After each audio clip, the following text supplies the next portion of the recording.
আমরাও সাধারণ নাগরিক, আমরাও সাধারণ নাগরিক। ওরা যদি মুসলমানদের ওলামা একরামদের নাম লিস্টি করতে পারে, আমরা ওলামা একরাম হিসেবে ইমানের দায়িত্ব আমাদেরও দুর্নীতিবাজদের লিস্টি করা। ওরা যদি এটার ক্ষমতা রাখে, ওরা যদি এটার স্বাধীনতা রাখে, স্বাধীনতার দেশে সবার স্বাধীনতা সমান, তাদের স্বাধীনতা থাকলে আমারও স্বাধীনতা আছে। তারা যদি আমাদের লিস্টি করে, আমরা করতে পারি না? উচিত তো আমাদের করা। আলহামদুলিল্লাহ, তারা এক লিস্টিতে সবাইকে একসঙ্গে ঢুকাই দিয়েছে। এখন উচিত এই সবাই একসঙ্গে তাদের লিস্টি বের করা। কারা কারা আছে ইসলামের বিরুদ্ধে চারণ করে এই দেশে, এদেরকে চিহ্নিত করা দরকার, চিহ্নিত করা দরকার। আল্লাহু আকবার। হুশিয়ার সাবধান।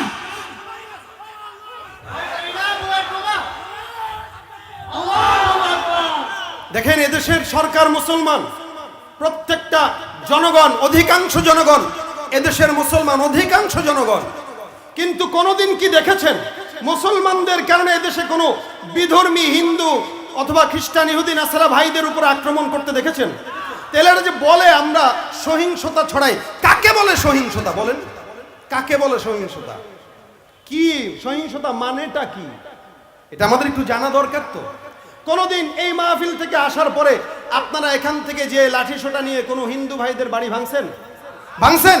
আমরা কোনোদিন বলেছি? না না না। বরং এদেশে আমরা অন্য ধর্মের মানুষদেরকে, নাস্তিকদেরকে মুসলমানদের বিরুদ্ধে স্লোগান দিতে দেখেছি। কোন মুসলমানরা কোন অন্য ধর্মের ভাইদের বিরুদ্ধে স্লোগান দিতে দেখি নাই। যদি আমরা যদি এদেশে সন্ত্রাসী করতাম, সহিংসতা ছড়াতাম, এদেশের কোন ভিন্ন ধর্মের মানুষ টিকতে পারত না। কিন্তু আমরা এটা বিশ্বাস করি, একজন হিন্দু ভাইয়ের মন্দিরকে রক্ষা করা এটা আমাদের মুসলমানদের দায়িত্ব। এটা আমার নবীর সুন্নাত, এবং আমরা এই কথাই বলি। এই কথা বলার পরেও যদি আমাদেরকে কেউ বলে আমরা সহিংসতা ছড়াই, তাহলে তার থেকে আমার সহিংসতার সংজ্ঞাটা জানা দরকার আছে। আর লিস্টি ইসলামের ভুল ব্যাখ্যা করে এই কথা যদি বলে, তাহলে তার থেকে আমার ইসলামের সহি ব্যাখ্যাটাও শেখা দরকার আছে না নাই? তো চলেন আমরা কিতাব নিয়ে যাই, একটু কিতাবুল ঈমান থেকে আমাদেরকে একটু পড়ায় দেখ নাকি ছাত্র ভাইরা? কি বলেন? একটু যায় দেখবেন না? সহজ কিতাব কি আছে? তাইসিরুল মুক্তাদি, এটা তো এমনিই সহজ। যা খালি বলবেন আখতান দলর খিচ না, ওর খেসাখেসি শুরু হয়ে যাবে। কি ঠিক না? তো সহি ব্যাখ্যা যদি আমরা না জানি, তাহলে তারা কিভাবে জানে? দেখেন, এই কথা বলে বলে চরমনার পীর সাহেব হুজুর বলছেন টিপ দেওয়া যাবে না, তার মানে সে উগ্রতা ছড়াচ্ছে। আমরা আমাদের দ্বীনের কথা বলবো, আমরা বলবো ভাই নামাজ পড়েন, আমরা বলবো রোজা রাখেন, আমরা বলবো ইসলামের পথে চলেন। কারো ভালো লাগলে মানবে, কারো ভালো লাগবে না মানবে না। যে মানবে না সে তার রাস্তা দেখবে, যে মানবে সে জান্নাতের পথে চলবে। এখন এটা নিয়ে তো আমরাও বাড়াবাড়ি করি না? করি। এরপরও আমাদের লিস্টে আসে কোন সাধারণ নাগরিক, সে যদি আমাদের লিস্টি করতে পারে ধর্ম ব্যবসায়ী নাম দিয়া, তাহলে আমরা বলবো এদেশে যারা গান কনসার্ট করে টাকা নেয় ওদের লিস্টেও চলে আসুক, কারণ ওরাও তো কণ্ঠ ব্যবসায়ী। কি বলেন? ওরা কি ব্যবসায়ী? কণ্ঠ ব্যবসায়ী। আমাদের সম্পদের নাই আলহামদুলিল্লাহ, কারণ আমরা আমাদের সম্পদ দিয়ে কোনোদিন ক্যাসিনোতে যাই নাই, আমরা আমাদের সম্পদ দিয়ে কোনোদিন দুর্নীতি করি নাই। আমরা আমাদের সম্পদ পেলে মাদ্রাসা করি, মাদ্রাসা চালাই। ওলামা একরাম টাকা পাইলে ক্যাসিনোতে যায় না, মদের আড্ডাখানা খুলে না, মাদ্রাসা খুলে।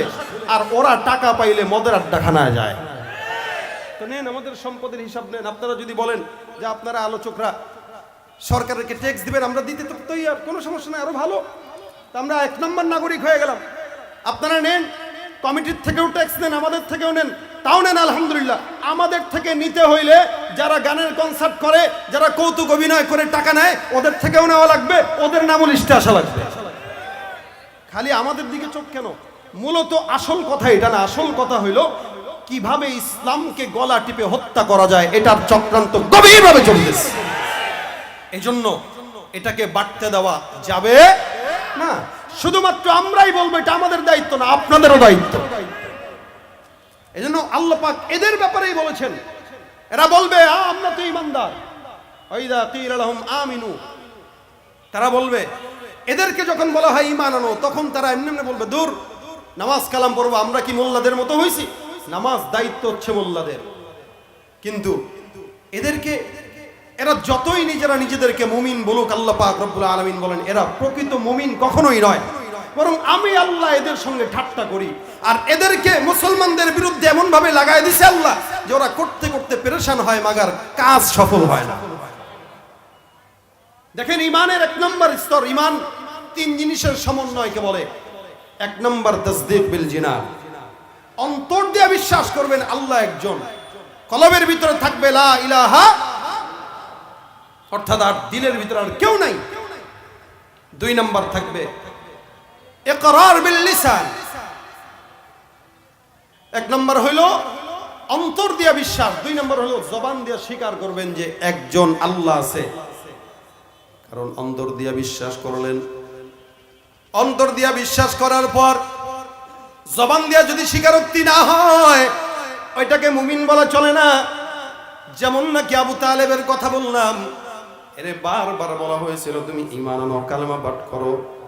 এ নিজেও বিশ্বাস করে আল্লাহ একজন, মাগার জিহ্বা দিয়ে স্বীকার করতে পারে না। এই জিহ্বা দিয়ে স্বীকার না করার কারণে তাকে মুমিনও বলা চলে না। এই জন্য দুই নম্বর গুণ হলো ইকরার বিল লিসান, জিহ্বা দিয়ে স্বীকার করে বলবে লা ইলাহা ইল্লাল্লাহ মুহাম্মাদুর রাসূলুল্লাহ।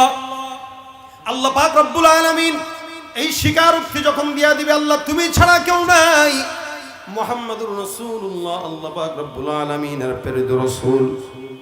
তিন নম্বর, এক নম্বর অন্তর দিয়ে বিশ্বাস করলেন, দুই নম্বর স্বীকার করলেন, তিন নম্বর হইল এই দুইটার পরে যেটা আসল ওইটা হইল আমল বিল আরকান।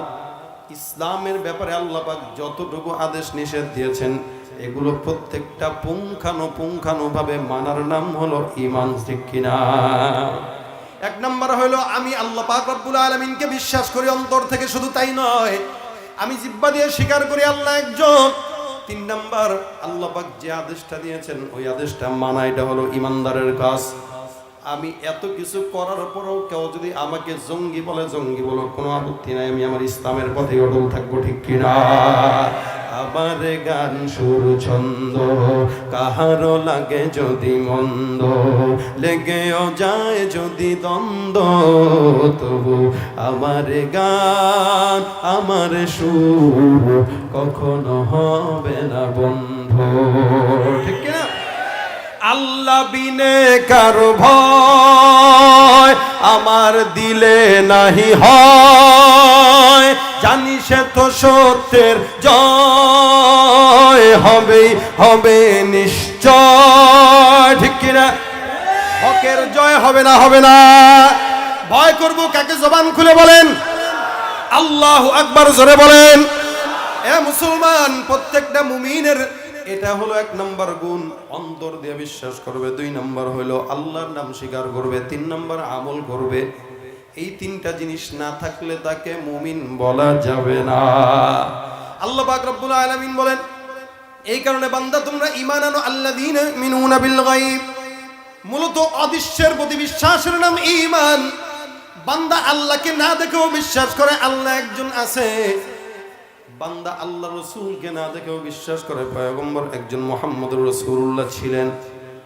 নাস্তিকরা এই জায়গাটায় বলে আমরা আল্লাহকে দেখি না তাই বিশ্বাস করি না, জান্নাত দেখি না বিশ্বাস করি না, জাহান্নাম দেখি না বিশ্বাস করি না। আমি বলবো যারা এই কথা বলে তাহলে তারা তো তাদের বাপ যে আসল বাপ এটাও তো তারা সচক্ষে দেখে নাই। তার মানে এটা আসল বাপ না, ওইটা হলো নকল বাপ। কারণ বিশ্বাস দেখে করার নাম যদি হয় তাহলে প্রত্যেকটা ভাইদের কাছে প্রশ্ন, আপনার আমার মা বাবার বিয়ের পরে মা বাবা যখন একসঙ্গে মিলিত হয়েছিল ওই দৃশ্য কোনোদিন কোনো সন্তান দেখতে পারে না, বিশ্বাস করে কেন? জন্মের পরে মা বলেছে এটা তোমার বাবা, একমাত্র সোনার উপরে এই সন্তান তার বাবার প্রতি বিশ্বাস রাখে, ঠিক কিনা? আমরাও জন্মের পরে বুঝেছি আমার আল্লাহ একজন, তবে আমাদের এইটার দলিল আছে কি? আমার বাবার বাবা, দাদার দাদা, দাদার দাদা করতে করতে মুহাম্মদুর রাসূলুল্লাহ সাল্লাল্লাহু আলাইহি ওয়াসাল্লাম পর্যন্ত চলে গেছেন। আল্লাহ পাক রব্বুল আলামিনের হাবিব মেরাজে যে আল্লাহর সঙ্গে সাক্ষাৎ করেছেন, আমার নবী বলেছেন আল্লাহ সত্য, সেখান থেকে আমরা জানি আমার আল্লাহ সত্য। তোমাদের ওই আল্লাহ যে নাই এই কথার দলিল নাই, আমাদের আল্লাহ পাক রব্বুল আলামিন একজন আছে, রাসূল আছে, এই কথার দলিল আছে, যার কারণে আমরা আল্লাহ ছাড়া অন্য কাউরে মানি না। ভাইরা আমার, এই কারণে খুব বুঝবেন, ঈমানটা দিলের ভিতরে রাখা প্রত্যেকটা মুমিনের দায়িত্ব, ঈমানের কর্তব্য। ঈমান যখন কোনো বান্দার দিলে থাকবে, ওই বান্দাটা ঈমানের জজবা দিলের ভিতরে নিয়ে আল্লাহর জন্য জীবন দেওয়ার জন্য 1000 বারও যদি হায়াত পায় 1000 বার শহীদ হতে রাজি হয়ে যাবে, ঠিক কিনা?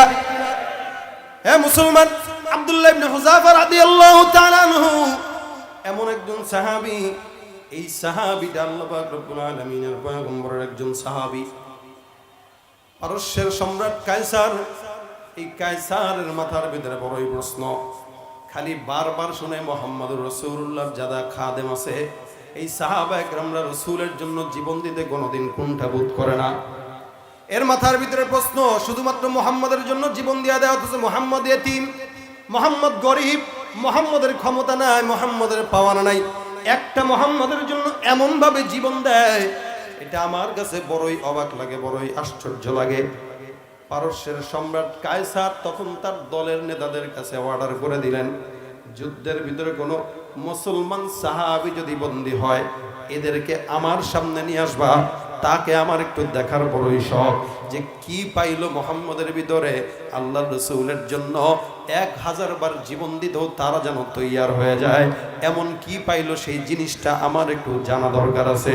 কোন এক যুদ্ধের ভিতরে আব্দুল্লাহ ইবনে হুযাফা রাদিয়াল্লাহু তাআলা আনহু উনি ধরা খেয়ে গেলেন কাফেরদের কাতারে, বেঈমানদের হাতে ধরা খাওয়ার পর যখন রোম সম্রাটের কাছে নিয়ে আসছেন, আনার পরে ডাক দিয়া বলতেছে, কি ব্যাপার, তোমাকে আমি একটা আদেশ দিব, আদেশটা তুমি মানার জন্য তৈয়ার আছো কিনা? সাহাবী ডাক দিয়া বলতেছেন, কি আদেশ?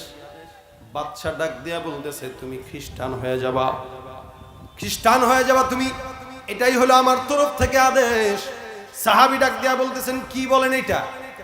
আপনাদের কি মনে হয় কোন সাহাবীকে যদি কোনো কাফের বেঈমানেরা এই সমস্ত অফার দেয়, গাড়ি দেব, বাড়ি দেব, সমস্ত কিছু দেব, ঈমানটাকে ছাড়বা? বলেন তো ঈমান ছাড়ছে কিনা? স্বয়ং রাসূল করিম সাল্লাল্লাহু আলাইহি ওয়াসাল্লামকে বলা হয়েছিল, সম্পদ দেব, নারী দেব, গাড়ি দেব, বাড়ি দেব, সব দেব, যাই কিছু চাও তাই দেব, ঈমানের দাওয়াত দেওয়া বন্ধ করে দাও। বলেন তো আমার রাসূল কি দাওয়াত দেওয়া বন্ধ করেছিলেন কিনা? আল্লাহ রাসূল এই কথা বলেছেন, এক হাতে চন্দ্র আরেক হাতে সূর্য দাও, এরপরেও তো আমি মুহাম্মদ আমার দাওয়াতি মিশন থেকে এক চুল পরিমাণ নড়তে রাজি